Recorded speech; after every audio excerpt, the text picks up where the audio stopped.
திண்டுக்கல் மாவட்டம் செம்பட்டியில் இயேசு வாழ்கிறார் ஊழியங்கள் நடத்தும் ஆசீர்வாத உபவாச ஜெப கூட்டங்கள் மாதந்தோறும் 2வது வெள்ளி மற்றும் சனிக்கிழமை.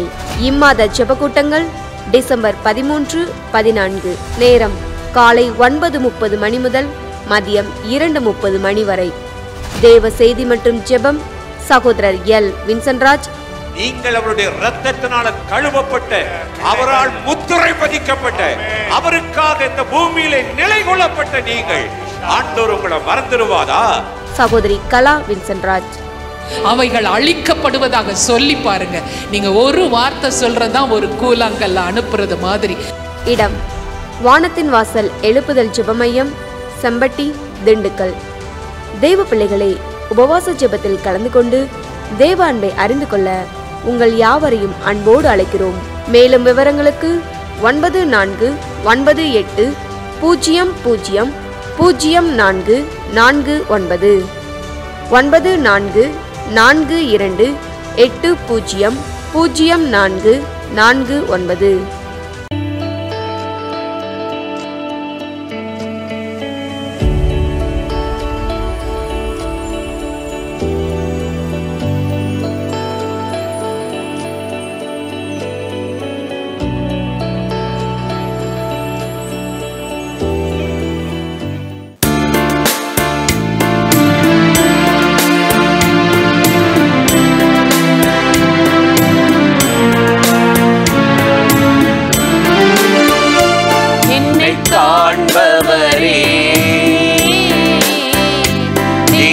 காப்பவரே,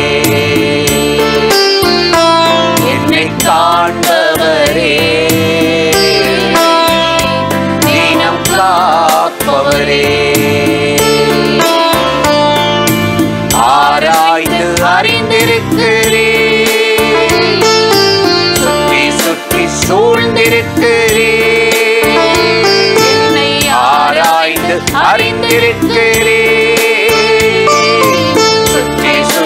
சூழ்ந்திருக்கிறே, நான் அமர்வதும் நான் எழுவதும் நன்றாய் நீ அறிந்திருக்கிறே, நான் அமர்வதும் நான் எழுவதும் நன்றாய் நீ அறிந்திருக்கிறே, என்னை காண்பவரே,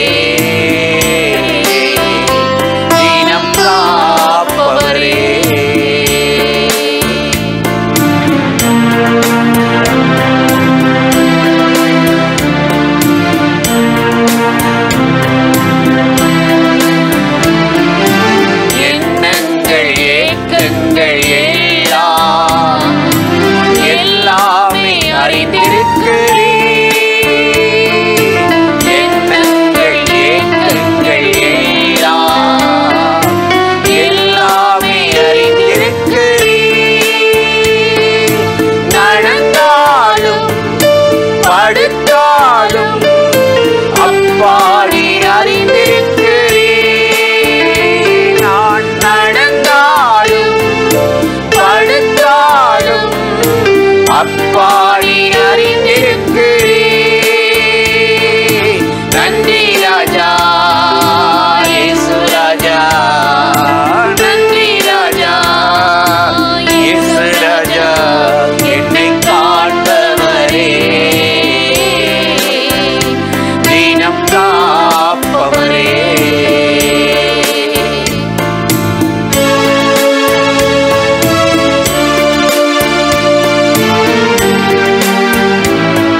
பிரியமானவர்களே, ஆண்டவராகிய இயேசுவின் நாமத்தினாலே இந்த காலை நேரத்தில் இயேசுவை தினம் பார்ப்போம் என்ற இந்த நிகழ்ச்சியின் மூலமாக உங்களை சந்திப்பதில் மிகுந்த மகிழ்ச்சி அடைகிறேன். கர்த்தர் எவ்வளவு நல்லவர். வருஷத்தின் கடைசி நாட்களில் இந்த நாம் தேவனுடைய சமூகத்தில் கூடி வந்திருக்கிறோம். ஆண்டவராகிய தேவன் நம்மை அற்புதமாய் ஆச்சரியமாய் பாதுகாத்து நடத்தினார். இன்றைக்கும் ஒரு வசனத்தை உங்களுக்கு ஞாபகப்படுத்தி சில காரியத்தை சொல்லி ஜெபிப்பது நல்லது என்று உணர்ந்தேன். சங்கீதம் 89:35 பார்க்கிறோம். ஒரு விசை என் பரிசுத்த ஸ்தலத்தின் பேரில் நான் ஆணையிட்டேன், தாவீதுக்கு நான் பொய் சொல்லேன். தாவீதுக்கு நம்ப பண்ணின வார்த்தையை நிறைவேற்றுவேன் என்று சொன்னார். நம்முடைய ஆண்டவர் யார் தெரியுமா? சொன்னதை செய்கிறவர். அப்படின்னா பொய்யுரையாத தேவன். அவர் வாயிலிருந்து வந்த வார்த்தை ஒன்று கூட தரையில் விழுகாம அது அப்படியே நமக்கு நிறைவேறுமா, நடக்குமா? அப்போஸ்தலனாகிய பவுல் தேவனை பற்றி சொல்லும்போது ரோமர் 3:4 சொல்லுகிறார், தேவனே சத்தியவரர், தேவனே உண்மையுள்ளவர், தேவனே நீதி உள்ளவர். அவர் சத்தியத்தை தவிர, அவர் வார்த்தையில் உண்மையை தவிர வேற ஒன்றுமே வந்ததில்லை. அவர் சொன்னது அப்படியே பலிக்கும், நடக்கும், நிறைவேறும். அதுக்குத்தான் தாவீதுக்கு நான் சொன்னேன், பொய் சொல்லேன், அதை நிறைவேற்றுவேன். ரொம்ப ஏழ்மையில் தள்ளப்பட்டு புறக்கணிக்கப்பட்டு எந்த ஒரு முன்னேற்றம் இல்லாமல் வாழ்ந்த மனிதன் தான் காட்டில் இருந்தவன் தான் தாவீது. உனக்கு சிங்காசனத்தை தருவேனார், உயர்த்துவேன்னு சொன்னார், கிருபைகளை தருவேனார். கொடுத்தாரா இல்லையா? அதே போல் ராஜாவை உயர்த்தினார், கிருபையை கொடுத்தாரு. கிருபையை விளக்காமல் அவன் கூட இருந்து அற்புதமாக நடத்தினார். இன்னைக்கு அந்த ஆண்டவர் உங்களை பார்த்து இன்னைக்கு எத்தனையோ உடன்படிக்கை அவர் பண்ணியிருக்கிறார்.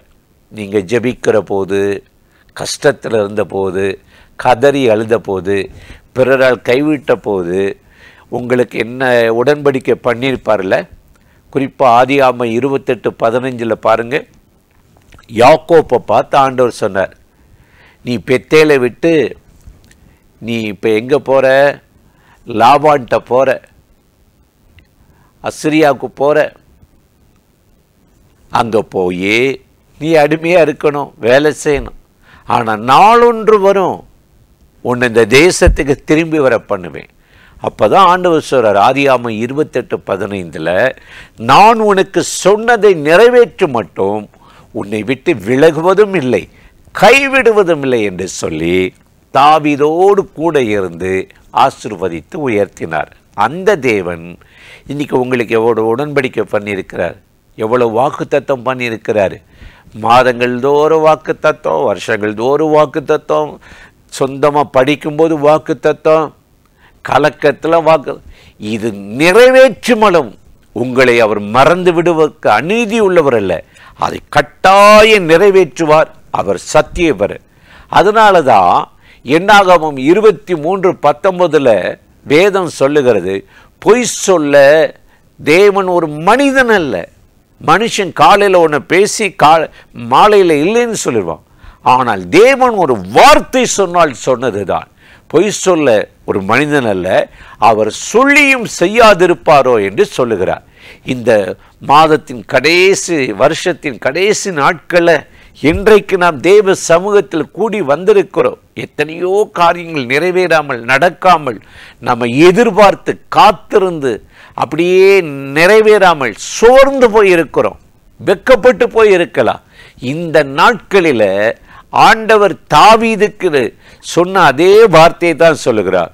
ஒரு விசை தாவீதுக்கு நான் ஆணையிட்டேன், பொய் சொல்லேன். தாவீதுக்கு அருளின கிருபைகளை அருளுகிற தேவன்.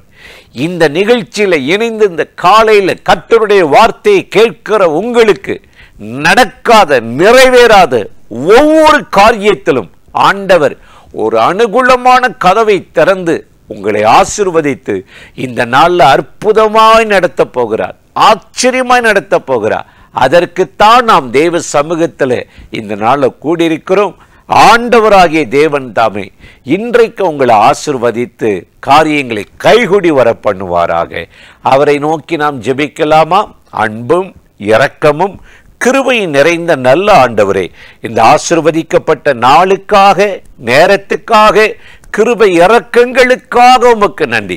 இப்பொழுது யாரெல்லாம் அந்த நிகழ்ச்சியில இணைந்து உம்மை நோக்கி கூப்பிடுகிறார்களோ, ஜெபிக்கிறார்களோ, அத்தனை பேர் மேலும் கர்த்தருடைய மகிமை இறங்குவதாக. வல்லமை இறங்கட்டும், கிருபை இறங்கி மூடட்டும். நான் உன்னை பலப்படுத்தி சகாயம் செய்வேன் என்று சொன்னவர் இந்த நாளிலும் உடைய பிள்ளைகளுக்கு வாக்குத்தத்தம் கொடுத்ததை நிறைவேற்றி அவர்களை மகிழ்ந்திருக்க பண்ணும். தடைகள் நீங்கட்டும். இயேசுவின் நாமத்தில் ஜெபிக்கிறோம் நல்ல பிதாவே, ஆமீன், ஆமீன். ஆண்டவர் இந்த ஜெபத்தை கேட்டிருக்கிறார். கட்டாயம் உங்களை ஆசீர்வதித்து காரியங்களை கைகூடி வர பண்ணுவார். ஆமீன்.